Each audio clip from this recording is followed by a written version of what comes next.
தமிழ்நாடு பாடத்திட்டத்தின் கீழ் 10ஆம் வகுப்பு பொதுத் தேர்வு எழுதவுள்ள மாணவர்களுக்காக முக்கியமான 5 மதிப்பெண் வினாக்களின் தொகுப்பு இந்த வீடியோவில் கொடுத்துருக்குறோம். ஏற்கனவே நாம் முக்கியமான 2 மதிப்பெண் வினாக்களின் தொகுப்பு கொடுத்து ஒரு வீடியோ வெளியிட்டிருந்தோம். இந்த Tamil Nadu maths mat easy YouTube சேனலில் நீங்கள் சப்ஸ்கிரைப் பண்ணி வச்சிங்கன்னு சொன்னால் உங்களுக்கு தேவையான இந்த தேர்வு நேரத்தில் தேவையான அனைத்து மெட்டீரியல்ஸும் உங்களுக்கு இந்த யூடியூப் மூலமாக உங்களுக்கு கிடைக்கும். அதுக்கான நோட்டிஃபிகேஷன் கிடைக்கிறதுக்காக தான் உங்களை நாங்கள் சப்ஸ்கிரைப் பண்ண சொல்கிறோம். இப்போ இந்த 5 மதிப்பெண் வினாக்கள் எப்படி நம்ம பண்ணியிருக்கோம் பார்த்தீங்கன்னா, முதல்ல ஒவ்வொரு அத்தியாயத்துலேயும் எடுத்துக்காட்டு கணக்குகள் தனியாக, இந்த எடுத்துக்காட்டு கணக்குகள் முடிஞ்சோடனே ஒவ்வொரு பயிற்சியிலையும் முக்கியமான 5 மதிப்பெண் வினாக்கள்னு கொடுத்துருக்கோம்.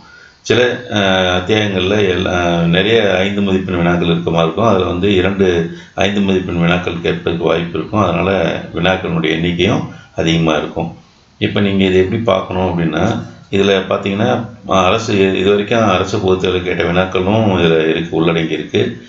3 தரப்பையும் நான் திருப்திப்படுத்துகிற மாதிரி கொடுத்துருக்கேன். என்ன 3 தரப்புன்னு சொன்னால், இப்போ மினிமம் பாஸ் பண்ணணும், பாஸ் மார்க் வாங்கினா போதும்னு நினைக்கக்கூடிய மாணவர்களுக்கு நீங்கள் இது வரைக்கும் உங்கள் ஆசிரியருடைய அட்வைஸ் படி எந்தெந்த சாப்டர்லாம் பார்த்துருக்கீங்களோ அந்த சாப்டரில் இருக்கக்கூடிய 5 மதிப்பெண் வினாக்களை மட்டும் நல்லா தரவாக பாருங்கள்.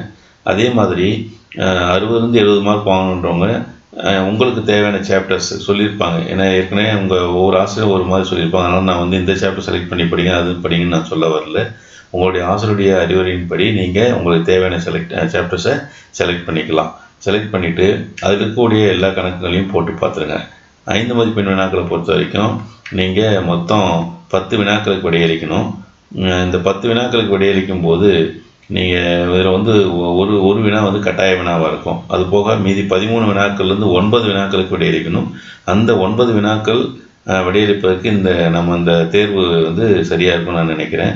நிச்சயமாக நீங்கள் இதை நல்லா தரவாக பார்த்தீங்கன்னு சொன்னால் ஒரு நல்ல மதிப்பெண்ணோடு நீங்கள் வெளியே வரதுக்கு வாய்ப்புகள் இருக்குது. அதுக்கு அடுத்த தரப்பு என்னென்னா, 100 மார்க் வாங்கணும்னு நினைக்கக்கூடிய ஸ்டூடெண்ட்ஸு. 100 மார்க் வாங்கக்கூடிய ஸ்டூடெண்ட்ஸுக்கு இங்கே கொடுக்கக்கூடிய கணக்குகள் இல்லாமல் இன்னும் நிறைய கணக்குகள் வந்து புத்தகத்தில் இருக்குது. அதையும் நீங்கள் ஒரு முறை பார்க்க வேண்டியது இருக்கும். இங்கே கொடுக்கக்கூடிய மாடலில் கணக்கு வரலாம், அல்லது அதே கணக்கு வரலாம். அதனால் எல்லா கணக்குகளையும் கொடுத்தா அது முக்கியமான வேணான்னு சொல்ல முடியாது. இங்கே ஒவ்வொரு வித்தியாசமான முறையில் இருக்கக்கூடிய கணக்குகள், அதாவது நம்ம பயன்படுத்தும் போது சூத்திரத்தையோ அல்லது அடிப்படை கருத்து இருக்கு இல்லையா, கான்செப்ட்டு, அதை வித்தியாசமாக பயன்படுத்தக்கூடிய கணக்குகளுடைய தொகுப்பு கட்டாயம் இதில் இருக்குது. அதனால் இதெல்லாம் பார்க்கும்போது இந்த டோட்டலாக அந்த புக்கில் இருக்கக்கூடிய எல்லா பாடக்கருத்துக்களும் உங்களுக்கு தரவாகிறதுக்கு ஒரு வாய்ப்பு இருக்குது. அது மட்டும் இல்லாமல் இதே மாதிரியான புதிய கணக்குகள் கேட்டாலும் நீங்கள் வந்து விடையளிப்பதற்கு வாய்ப்புகள் இருக்குது.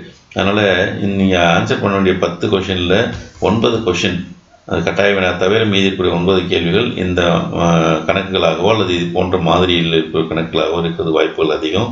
எனவே நீங்கள் இதில் கூடிய எல்லா வினாக்களையும் தரவாக பார்க்கறதுக்கு பாருங்கள். நான் ஏற்கனவே சொன்ன மாதிரி தான், நடுநிலை மாணவர்கள் நீங்கள் உங்களுக்கு தேவையான சாப்டர் எடுத்துக்கோங்க. மினிமம் பாஸ் பண்ண நினைக்கிறவங்க உங்களுக்கு தேவையான சாப்டர் எடுத்துக்கோங்க.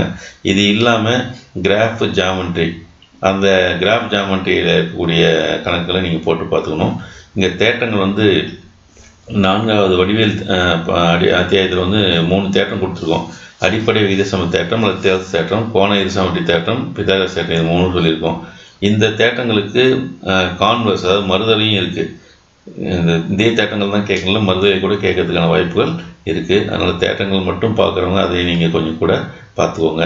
அடுத்தது இந்த ஆயத்தலை வடிவ கணிதம், இந்த மாதிரியான சாப்டர்லாம் நல்லா பாருங்கள். முக்கோணவியல் சாப்டரில் நான் கணக்குகள் வந்து முக்கியமான கணக்குன்னு சொல்லி கொடுத்துருக்குறேன். அதில் 5 மார்க் கணக்கு 1 தான் வருது அப்படின்றதுனால அந்த ஒரு கணக்கு வந்து எதுவானாலும் இருக்கலாம். இந்த மாதிரி நிரூபிக்கிற கணக்காக இருக்கலாம், அல்லது நம்ம அந்த ஏற்ற கோணம் இறக்க கோணத்தை பயன்படுத்தி போடக்கூடிய கணக்கெலாம் இருக்கலாம். ஸோ எடுத்துக்காட்டு கணக்கில் அதிகமாக கொடுத்துருப்பேன், பயிற்சி கணக்கில் கொஞ்சம் குறைவாக கொடுத்துருப்பேன். சில சாப்டரில் பயிற்சி கணக்கில் அதிகமாக கொடுத்துருக்குறேன். அதுக்கு காரணம் வந்து அந்த சாப்டர்லேருந்து 2 5 மார்க் வினாக்கள் வரதுக்கு வாய்ப்புகள் இருக்குன்றதுனால அந்த மாதிரி கொடுத்துருப்பேன். ஸோ இதெல்லாம் கொஞ்சம் நல்ல தரவாக பாருங்கள். பார்த்துட்டிங்கன்னு சொன்னால் நிச்சயமாக 5 மதிப்பெண் வினாக்களில் உங்களுக்கு எந்த விதமான பிரச்சனையும் இருக்கிறதுக்கு வாய்ப்பு இல்லை. நிச்சயமாக இது ஃபுல்லாக நீங்கள் பார்க்கும்போது உங்களுக்கு ஒரு நல்ல மதிப்பெண்ணோடு நீங்கள் உங்களுடைய தேர்வை சிறப்பாக எழுதுறதுக்கு உங்களுக்கு பயம் இல்லாமல் இருக்கும். அந்த ஒரு தன்மை வந்து இது எல்லாத்தையும் போட்டு பார்த்தீங்கன்னா உங்களுக்கு மனசுக்குள்ளே கிடைச்சிரும் அந்த தைரியம். அதனால் இதை வந்து நீங்கள் ப்ரிண்ட் அவுட் எடுத்துக்கிறதுக்காக நான் இந்த ஒரு லிங்க்கும் கொடுத்துருக்குறேன்.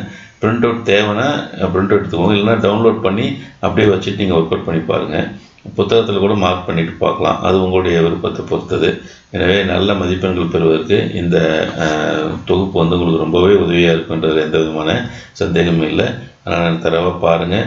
நல்ல மதிப்பெண்களோடு நீங்கள் 10ஆம் வகுப்பு தேர்வு தேர்ச்சி பெறுவதற்கு என்னுடைய வாழ்த்துக்கள். நன்றி.